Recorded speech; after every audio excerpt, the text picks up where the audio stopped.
이제 경제쇼 윤석열 정부가 취임 100일을 맞았습니다. 어제 기자회견에서도 민간 주도로 경제 성장을 이끌겠다는 방향을 확실히 설정했는데 윤석열 정부 100일간의 경제 성과 짚어보겠습니다.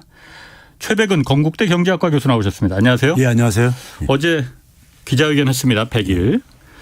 가장 인상 깊게 좀 들은 부분은 좀 어떤 부분이 있을까요? 저는 사실 뭐 대충 예측을 했기 때문에 예. 별로 사실 뭐 특별한 감회가 없었는데요. 예. 역시 역시 예상한 대로구나 이제 이런 느낌을 받았는데 예. 굉장히 뭐랄까요 좀 고집이 세시구나.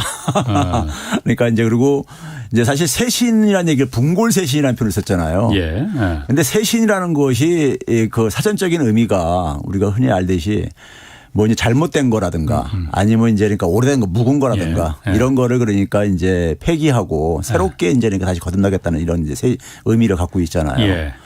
근데 사실 기존에 그러니까는 기조에 대해서 뭐 하나도 뭐 지금 바꿀 생각은 없는 이제 모습을 보이겠다는 점에서 예. 말하고 그러니까 저거하고 좀 틀리다는 이런 느낌도 받았고요. 예.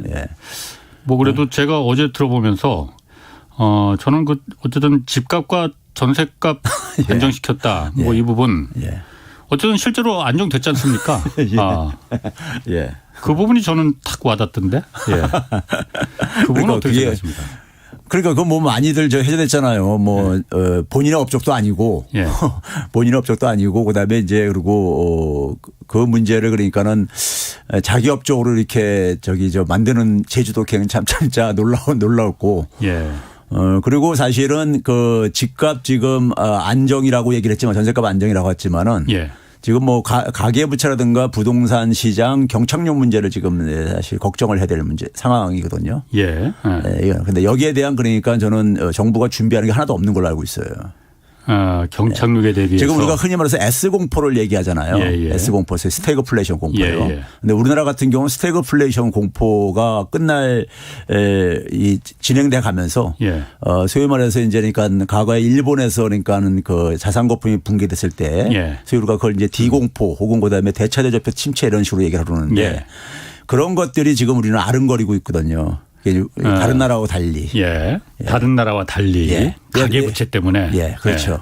그런데 이제 지금 그러니까 이거를 뭐 그냥 한가하게 집값, 전세값 안정시켰다 이런 얘기할 상황이 아니라는 얘기죠. 제가 볼 때는. 미국에서는 요즘 그래도 연착륙할 수 있다라는 자신감 또 그 숫자들이 좀 나오잖아요. 경기 침체 없이 인플레를 잡을 수 있겠구나 하는.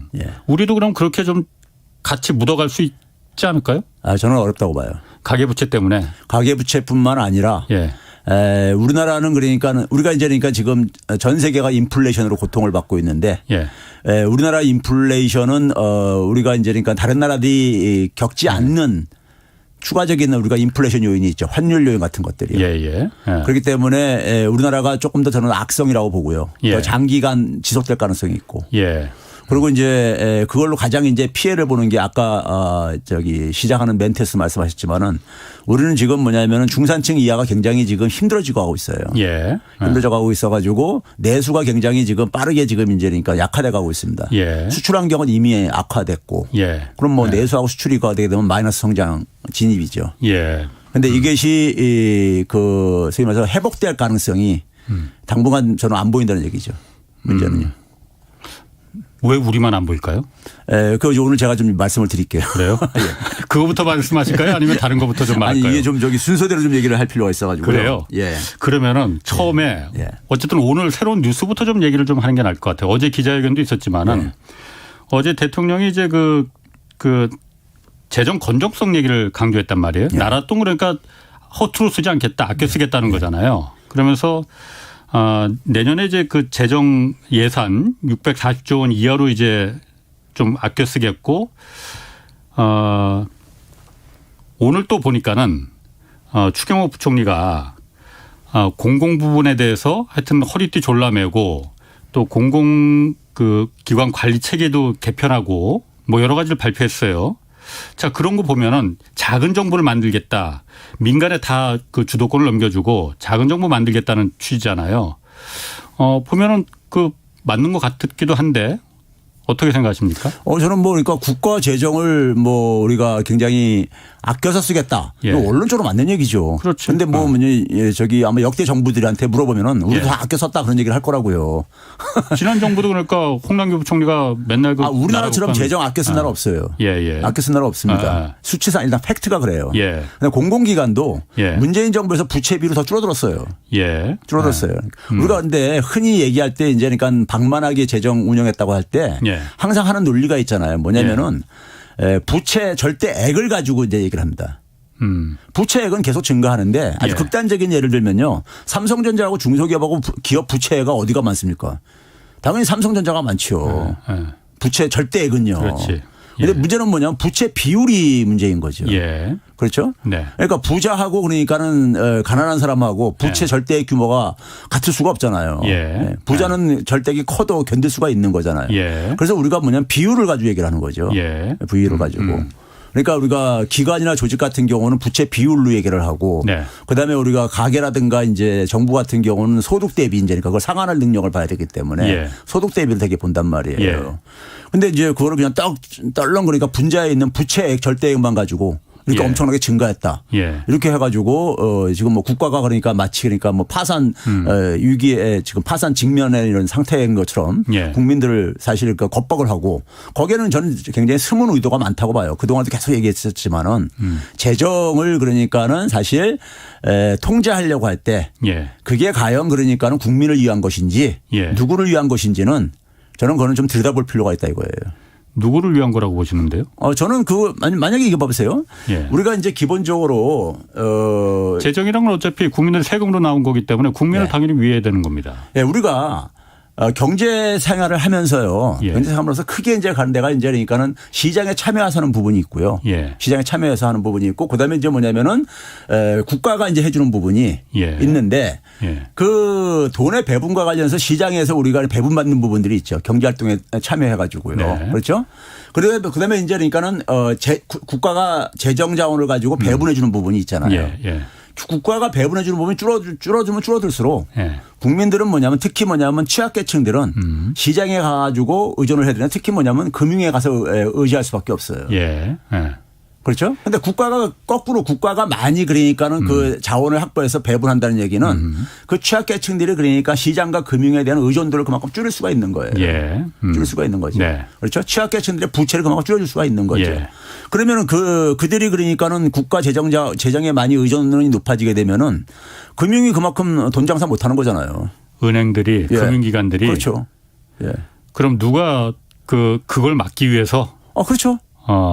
금융기관들의 이해를 위해서 우리나라 그 경제 관료들이요. 예. 우리나라 경제 관료들 특히 제가 이제 모표라고 얘기하는 분들이 예. 모든 경제 관료는 아니지만은 모표라고 얘기하는 분들이 예. 되게 뭐냐면은 시장에서 가장 힘 있는 분들, 네. 재벌 자본, 금융 자본 이에 복무하는 정책적으로 복무하고 예. 또 퇴직 후에 또 그쪽으로 가가지고 예. 거기서 또 그다음에 기관장들 하고 예. 이런 게 하는 거 우리가 소위 해전문에서도 많이 보잖아요. 그러다 다시 또 그러다가 정부 자리로 다시 공직으로 다시 돌아오고. 물론 그런 경우 많습니다. 많은 게 아니라 뭐 저기 제가 볼 땐 너무 많은데.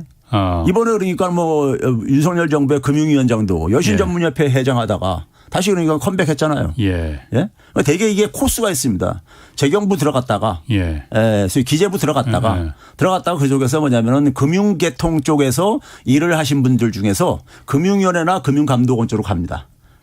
갔다가 거기서 조금 더 영전하는 사람들은 기재부 차관이라든가 이런 쪽으로 해가지고 가시는 분들이고 거기서 우리가 끝나는 분들은 뭐냐 퇴직하고 어딜 가느냐 금융회사 이익단체들에 가서 합니다.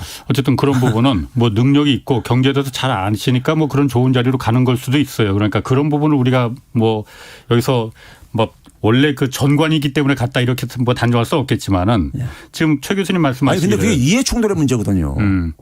알겠습니다. 뭐 그거는 조금 이따 말하고 지금 최 교수님 말한 지금 그 우리 정부가 말하는 긴축 재정 그리고 재정을 건전하겠다 나라 돈 좀 줄여서 쓰겠다라고 말하는 게 그러니까 금융기관들의 이해를 위해서 이렇게 할 가능성이 있다는 거죠. 그건 충분히 있어요. 사실이 그렇고. 그런데 그 어려울 때 아껴 쓰는 건 당연한 거지 않습니까? 예. 우리나라처럼 근데 어려울 때 아껴 쓴 나라가 없다니까요. 그 구체적인 수치로 제가 얘기 드릴 수 있어요.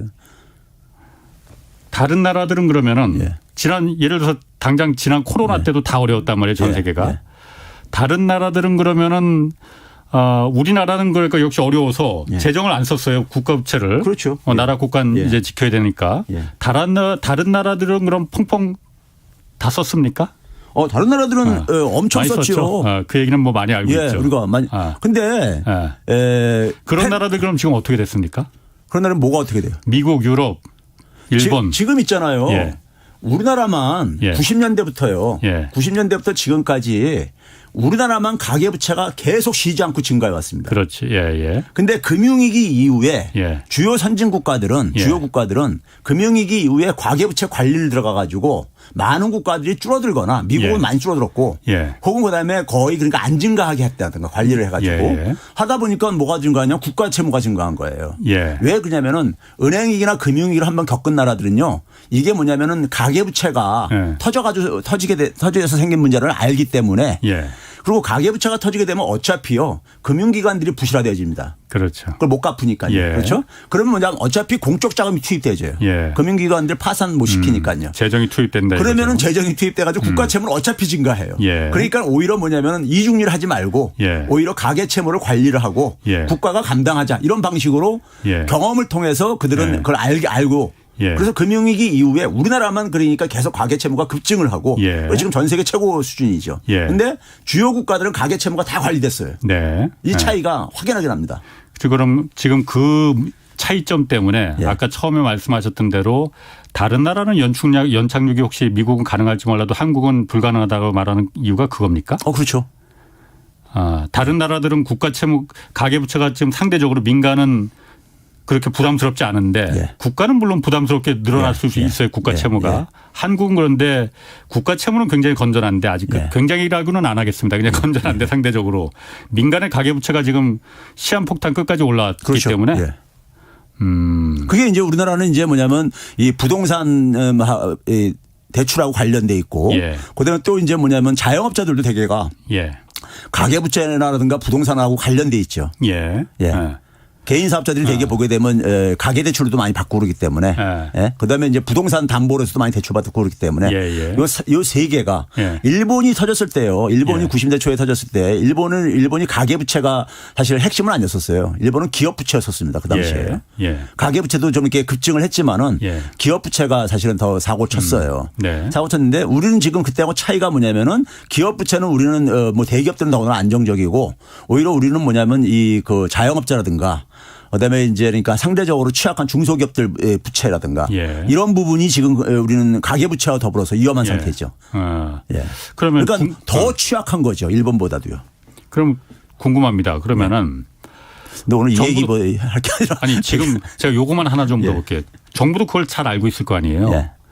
그러면은 지금 왜냐하면 정부가 긴축 재정을 하겠다고 하는 거는 그나마 좀 국가 재정이 좀 여유가 있는데 앞으로 경기 침체 온다고 해요. 그럼 다들 돈을 안 쓸 텐데 기업도 돈을 안 쓸 테고 국민들도 지갑을 꽁꽁 닫을 테고 정부마저 돈을 안 쓰면은 돈이 돌지는 않을 거 아니에요.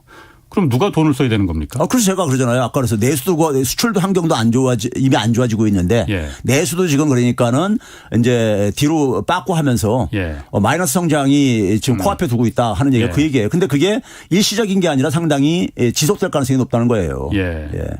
그리고 정부는 뭐 그거에 대해서 거의 기우제식으로 지금 그러니까 이렇게 지금 그거를 바라보고 있는 거죠. 세계 경제 환경이 낮아가지고 수출이 좀 환경이 회복되고 이러길 기다리는데 이건 기우제죠. 뭐 기우제. 그러면은 그 어제 회견에서도 이제 공공부문부터 이제 솔선의 서리띠 졸라매겠다. 그래서 오늘 또 공공기관 관리체계 개편안 발표됐는데 공기업하고 중정부기관 한 42개 지금 그 줄이기로 했어요.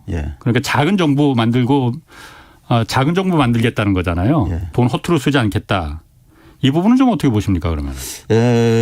이 공공기관 부채가요. 일반 국민들이 잘못된 그러니까 가짜 뉴스에 의해 가지고 오염돼 있는 게 문재인 정부에서 그러니까는 국가 채무는 그러니까 굉장히 낮다고 그러다 보니까는 공기업 공공기관 부채 포함하면 그냥 뭐 저기 굉장히 많다 이런 식으로도 막 얘기했잖아요. 근데 그것도 가짜 뉴스래 다요. 이 공공기관 부채에 대해서는요 기재부가 매년도 공공기관 경영 정보라는 걸 공시합니다. 이건 누구나가 들여다볼 수 있어요. 거기 보시게 되면은 우리가 흔히 그런 얘기하잖아요. 이명박 정부 때 정부 사업을 하기 위해서 공기업을 많이 활용했잖아요. 4대강 사업을 하기 위해서 수자항공사 가고 그랬었잖아요. 실제로 보게 되면 이명박 정부 2008년부터 2012년 동안에 공공기관의 부채 비율이요 133%에서 208%까지 증가합니다. 엄청나게 증가했었어요. 그 당시 그러니까 부채만 해도 203조 원이 증가했었어요. 역대 가장 많이 증가했던 거죠. 이거를 박근혜 정부 때 부채 비율을 많이 낮춰요.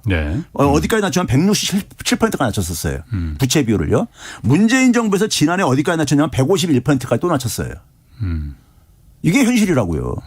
그리고 문재인 정부에서 뭐냐면 순자산 그러니까 자산에서 부채를 뺀 이게 가장 많이 증가를 했어요.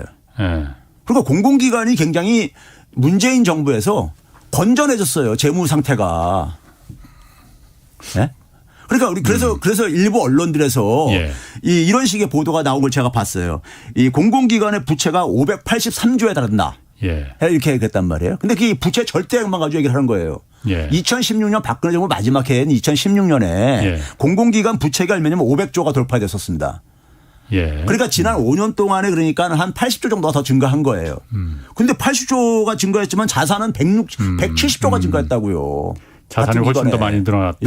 그래서 순자산이 부채를 뺀 것만 하더라도 하고 나서도 그러니까 한 90조 정도가 더 증가했다 이거예요. 그럼 더 낮은 어느 걸 선택하겠어요? 개인이 그러니까 내가 예를 들어서 5억짜리 집을 갖고 있는데 은행빚이 2억이야. 내 돈이 3억이야. 근데 내가 10억짜리 집을 가지면서 빚이 그러니까 3억이 됐어. 10억 자산짜리 집에서 부채가 3억 있는 거하고 5억짜리 집에서 부채가 2억 있는 거하고 보면 부채는 1억이 더 증가했잖아요. 근데 어느 걸 가질래요? 자산이 훨씬 10억짜리가 크니까. 그걸 가치는 누구나 다 갖고 선택하잖아요. 그렇죠? 그걸 똑같은 거예요.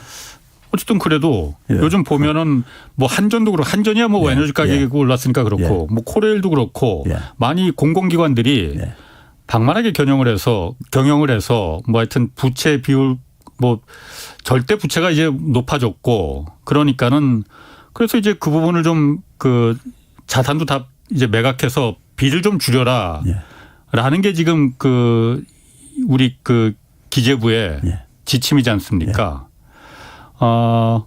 그 부분은 언뜻 들으면은 빚이 많으면 당연히 있는 거 좀 팔아서 줄여야지. 그게 맞는 거 아니야? 라고 생각되는데. 그런데요. 우리 지금 이제 한전 많이 얘기를 하는데 과거 이명박 정부 때도 그러니까 우리가 뭐 수자항공사 이런 거 얘기를 하면서 지금처럼 그렇게 집요하게 얘기는 우리가 한전이 빚이 증가한 이유가 있습니다. 2020년부터 2022년까지요. 문재인 정부에서 전기료 인상이요. 가장 낮아요. 역대 정부에서요. 가장 낮습니다. 이것도 들어가다 보면 다 수치가 나와 있는 거예요. 전기료 검색해 보면 다 나와요. 가장 낮았어요. 근데 왜 그랬냐면은 2020년부터 2021년까지 문재인 정부 끝날 때까지 전기료를 인상을 거의 안 했어요. 인상 요인이 많이 있었는데 왜 그러냐면은 팬데믹으로 굉장히 힘들다 이거예요. 그래서 뭐냐면은 그럼 그 상황 속에서 이거를 그러니까 전기료를 그대로 이걸 반영시키게 되면은 가계가 그만큼 부담이 증가할 수밖에 없는 거예요. 가계와 기업이요. 그렇잖아요. 그걸 뭐냐면 정부가 그러니까 그걸 억제시킨 거예요. 그렇다면 그거에 대해서 그러니까 어차피 그러니까 재정이 투입돼서 지원해야 된다고 보는 거예요. 한전에. 그거 안 하면은 아니 국민 선택을 해보세요 한번 그러니까요. 팬데믹 상황 속에서 전기료 올릴래? 아니면 그러니까 정부가 그러니까 이걸 가지고 좀 지원을 해가지고 할래? 어떤 거 선택할래?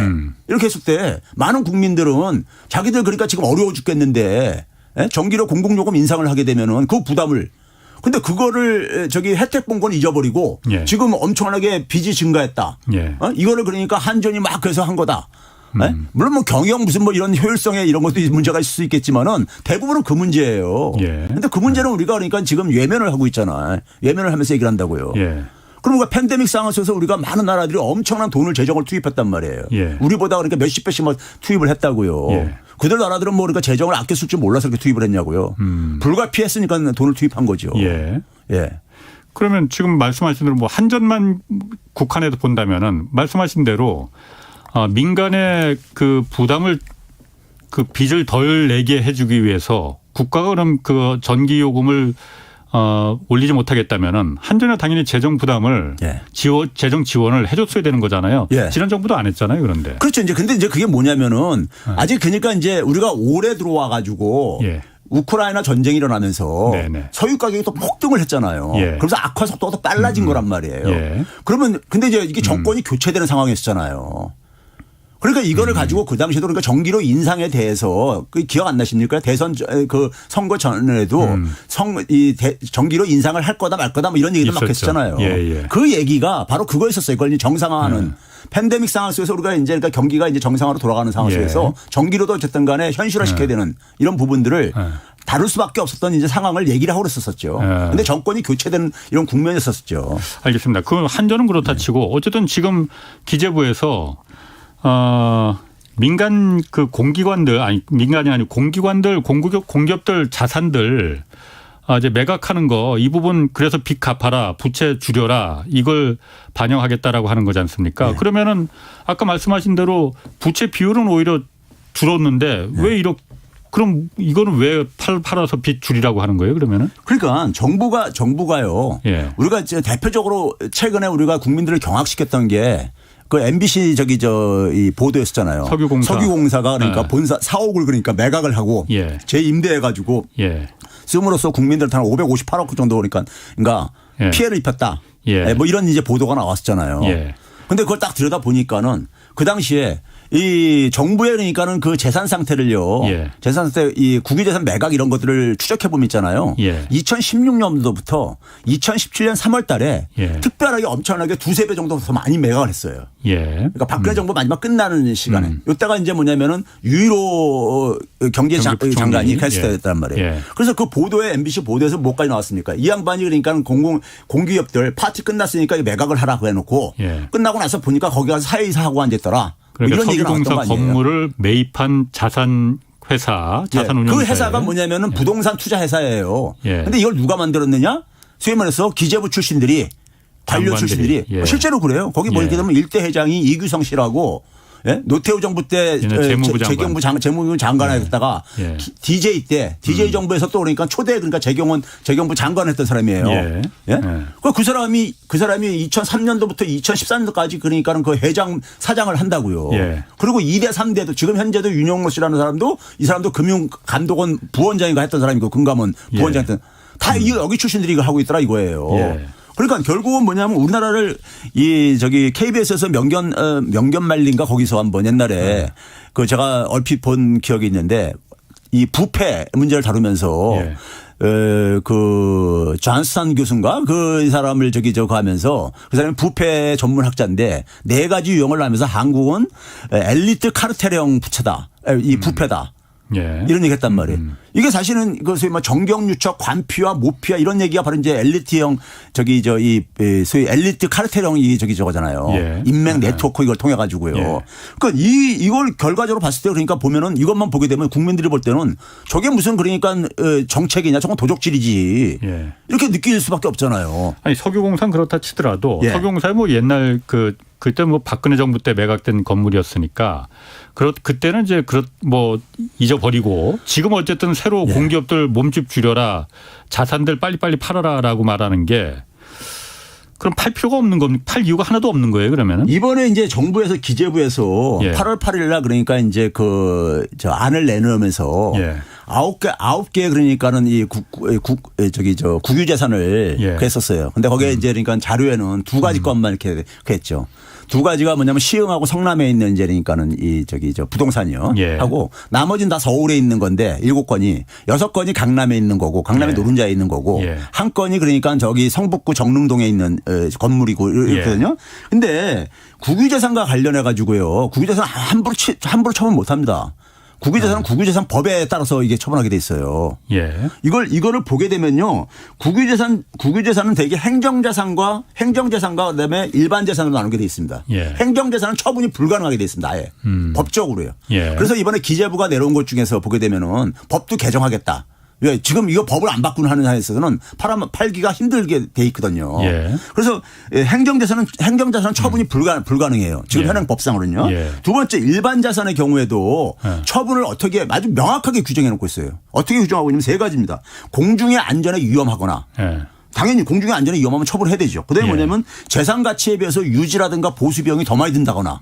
그다음에 세 번째는 뭐냐면 노후화로 인해 가지고 철거가 불가피한 경우 이 세 가지를 딱 이렇게 국한시켜 놨어요. 그러니까 여기에 보게 되면은 이번에 기재부에서 내놓은 것들이 하나도 안 맞는 게 없어요. 맞는 게 없다고요. 그러면 뭐냐면은 이거를 국유재산을 대개 그러니까 관리하거나 처분하는 것을 위탁받은 데가 캠코입니다. 한국자산관리공사라고요. 그렇죠. 그 9건 중에서 캠코에 들어가게 되면요 누구나 검색할 수 있어요. 그 국유재산들 그걸 이 주소 입력하게 되면은 강남에 있는 두 개 건물들 같은 경우는 매각 제한 대상으로 이렇게 분류가 돼 있는 것들이에요. 그러니까 이거는 바로 뭐냐면은 기재부가 만든 국유재산 처분 기준에 따라서 하게 돼 있는데 기재부가 정한 기준이 뭐냐면은 국유재산을 일반 재산을 네 가지 형태로 구분을 해요. 유형을요. 그게 뭐냐면 하나는 뭐냐면은 소위 말해서 그 개발형 개발해 가지고 이걸 활용한다는 거고 그다음에 두 번째는 활용형 보존형 이렇게 했는데 이 세 가지는 매각을 못 하게 돼 있어요. 매각할 수 있는 게 뭐냐면 처분형 으로 분류된 재산이 되는데 처분형 재산이 어떻게 정의가 돼 있냐면요. 독립적으로 활용 가치가 적은 재산. 독립적으로요. 두 번째는 뭐냐면 보존이 부적합한 경우. 근데 이 9건이 여기 하나도 안 맞지가 않다고요. 하나도 안 맞는다. 그래서 이걸 가지고 어느 기자들이 이거 처분할 수 없는 거 아니냐 그랬더니만은 이 지침은 바꾸면 된다. 이런 식으로 대답했다는 거 아닙니까? 공무원들이 그러니까요. 그 법에 정해져 있는데 법을 바꾸려면은 의회 그 동의가 필요할 텐데. 기재부에서 그러니까는 거기 이번에 대책을 내놓은 게 보게 되면 공공기관 공인재산 매각에 보게 되면은 거기 명문화 돼 있습니다. 뭐라고 돼 있냐면은 법 개정. 법 개정도 그러니까 포함돼 있어요. 안 해요. 지원책도 뿐만 아니라. 그렇군요. 알겠습니다. 하여튼 뭐 제가 팔려고 하는 게 아니니까 너무 저를 혼내지 마시고. 아니 그게 아니라 이 얘기가 사실은 이거 이상의 얘기가 함축돼 있기 때문에 그런 거예요. 어떤 이상의 얘기가 뭐가? 이게 지금 우리가 많은 분들이 지금 관심을 안 갖고 있는 게 이 소위 말해서 재정 준칙이라는 게 있잖아요. 오늘도 추경호 장관이 말했어요. 그러니까 재정 준칙 올해 안에 입법화하겠다라고. 근데 우리가 예를 들어서 이렇게 생각해 봐야 됩니다. 한 사회가 인간은 그러니까 우리가 의식적으로 경제 활동을 하잖아요. 그럼 한 사회가 1년 동안에 생산한 생산물이 있습니다. 생산물 중에서 사회적인 몫을 그러니까 일부 떼냅니다. 그게 바로 뭐냐면은 현대적으로 얘기하면 세금을 걷어가지고 국방에 쓴다거나 치안에 쓴다거나 교육에 쓴다거나 뭐 이런 것들 그러니까 떼내는 게 있잖아요. 우리가 그러니까 월급쟁이들이 월급을 받으면 세금 다 떼고 나머지만 들어오잖아요. 그렇죠? 그래서 사회적 몫입니다. 그게 그러니까요. 그리고 나머지를 가지고 개인의 능력에 따라서 이렇게 배분이 되어지는 거죠. 그렇죠. 그러면은 이 사회적 몫을 얼마만큼을 그러니까 우리가 확보할 것인가 그리고 어디다 쓸 것인가를 결정은 누가 하는 겁니까? 국민들이 하는 겁니다. 국민들이 하는 거예요. 그 국민들이 한다는 것이 국민들이 직접 할 수 없다 보니까는 우리가 일반 지방자치제 같은 경우는 단체 같은 경우는 뭐 주민 참여 예산제 뭐 이런 것도 막 이제 하는 이유가 그런 정신을 살리기 위해서 그런 건데 국가에서는 뭐냐면 그걸 우리가 이제 위임을 하죠. 누구한테? 대통령과 국회의원 선출 권력들한테요. 그렇죠? 그래서 선출 권력들이 재정 자원은 그러니까 사실 자기들이 결정할 수 있게 돼 있어요. 국민들한테 그러니까 심판을 받아 가지고요. 그렇죠? 근데 이거를 현실적으로 보게 되면 우리나라 기재부가 이 권한을 엄청나게 갖고 있어요. 기재부가 재정 관료들이요. 재정 관료들이 그러니까 기본적으로 이것을 정치인들이 소위 선출 권력들이 이거를 그러니까 마음대로 쓰지 못하게 이 족쇄를 채우는 거예요, 이게요.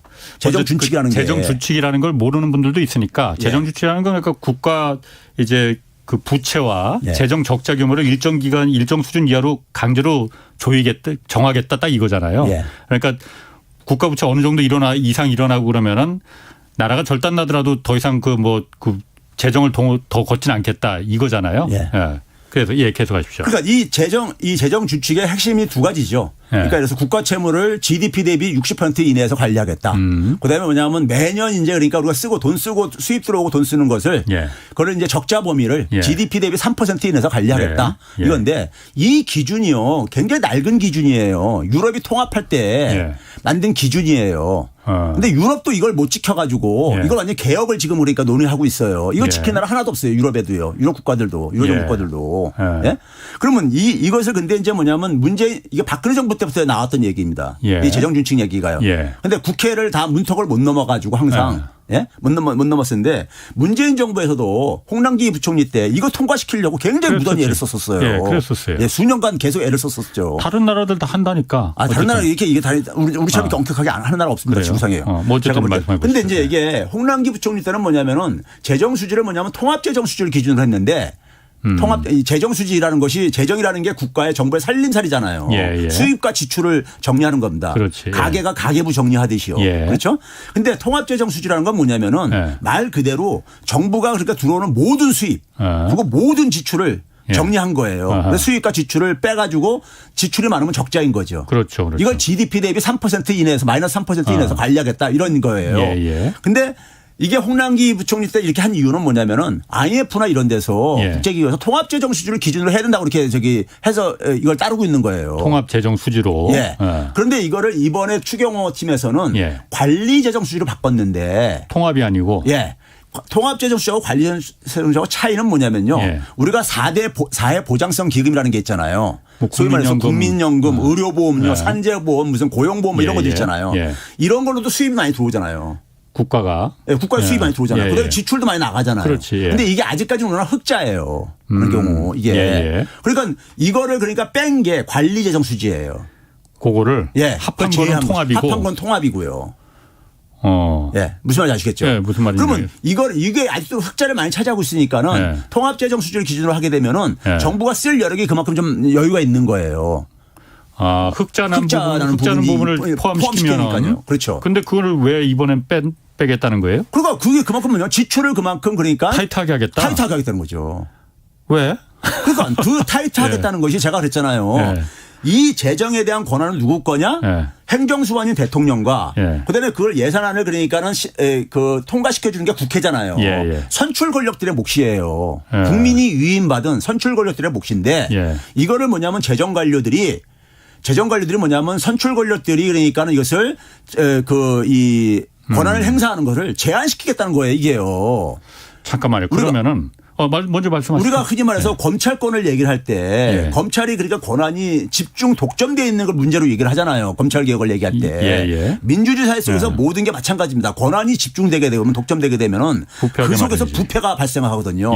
그럼 우리나라의 경제 쪽에서 그러니까는 권한이 가장 집중된 데가 대통령보다 사실 대내적인 권한을 가장 많이 갖고 있는 데가 기재부예요. 기재부 한번 정부 조직법 봐보세요. 못하는 거 없어요. 뭐 예산부터 모든 걸 다 갖고 그게 있으니까. 아니라 국가 장기적인 발전 전략도 기재부가 하게 돼 있어요.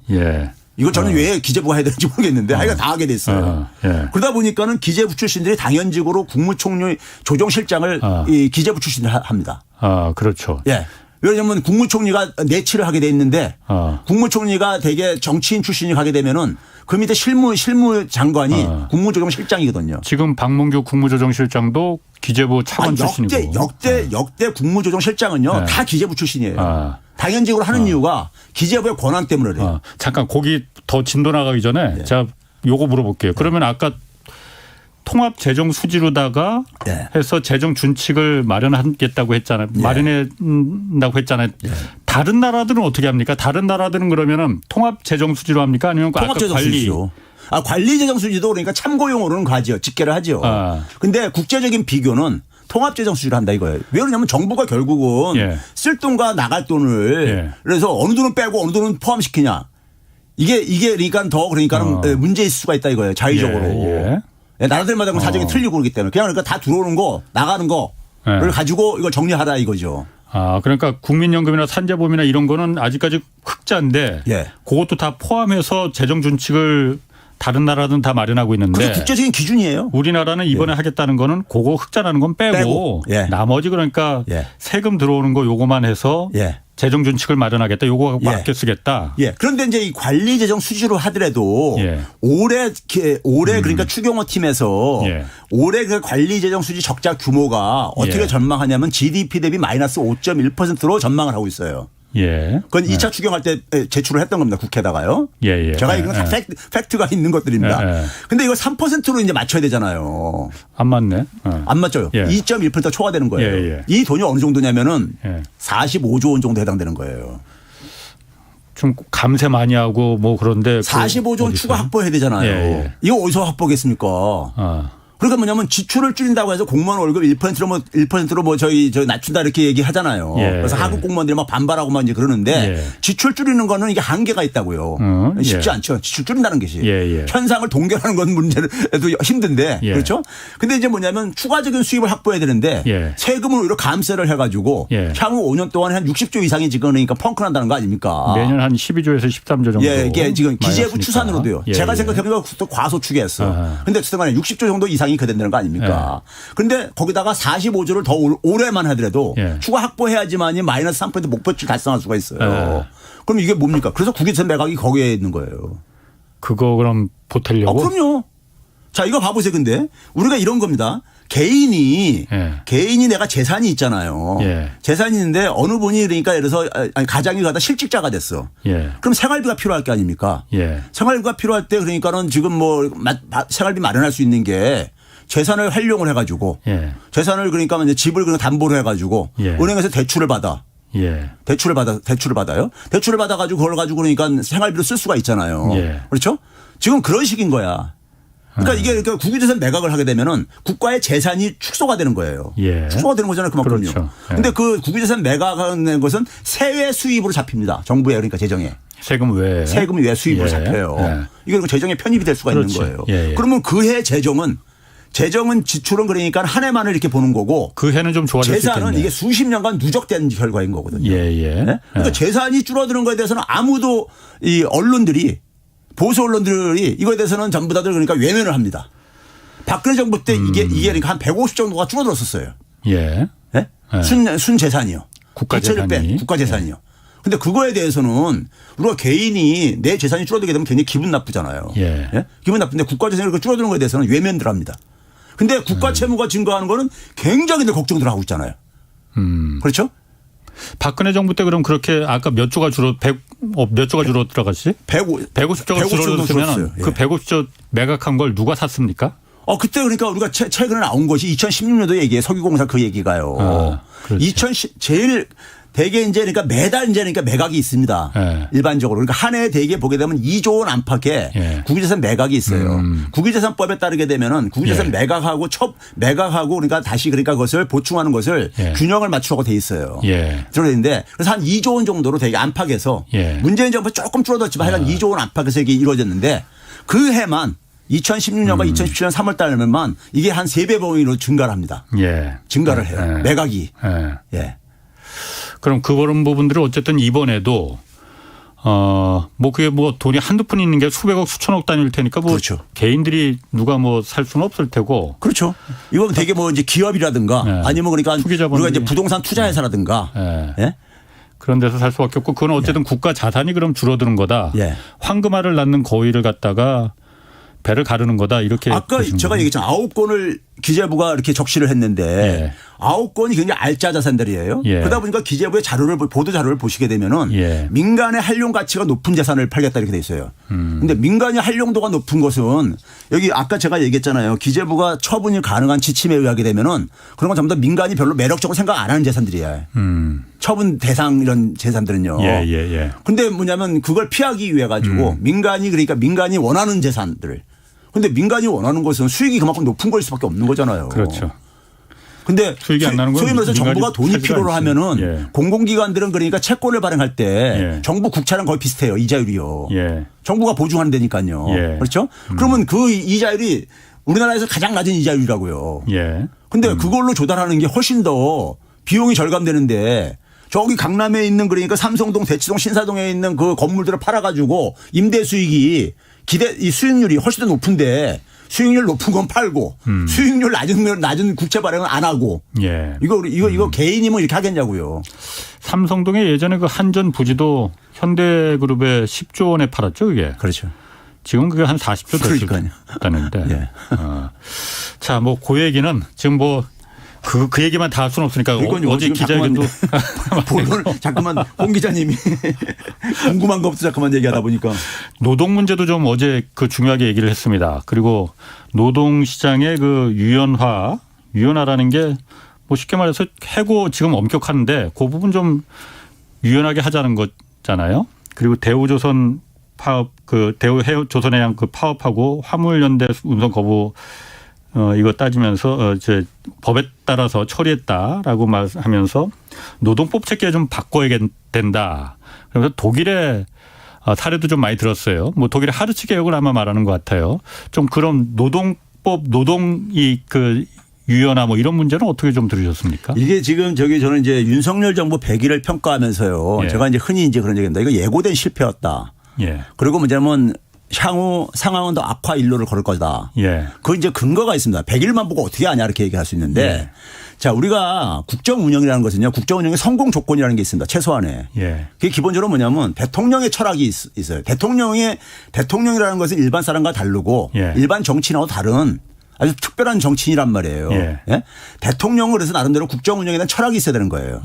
철학이 있어야 되고 그다음에 뭐냐면 대통령이 그러니까 뭐냐면은 자기가 이 국정 운영하는 시대에 그러니까 국민들의 그러니까 마음을 고통을 잘 해결해 주고 그리고 뭐냐면 국가의 그러니까 소위 말해서 발전의 모멘텀도 만들고 이러려면은 그 시대에 대한 그러니까 정확한 과제에 대해서 정확한 이해가 필요합니다.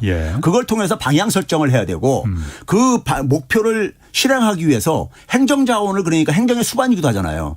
행정자원을 그러니까 동원한 자원들을 파악을 하고 그것을 그러니까 목표를 달성할 수 있는 전략과 책략들을 그러니까 마련을 해야 되는 거예요. 국정 운영은요. 그런데 윤석열 정부가 이렇게 그러니까 엉망진창이 된 이유가 국민들이 굉장히 지금 불안하게 바라보는 이유가요.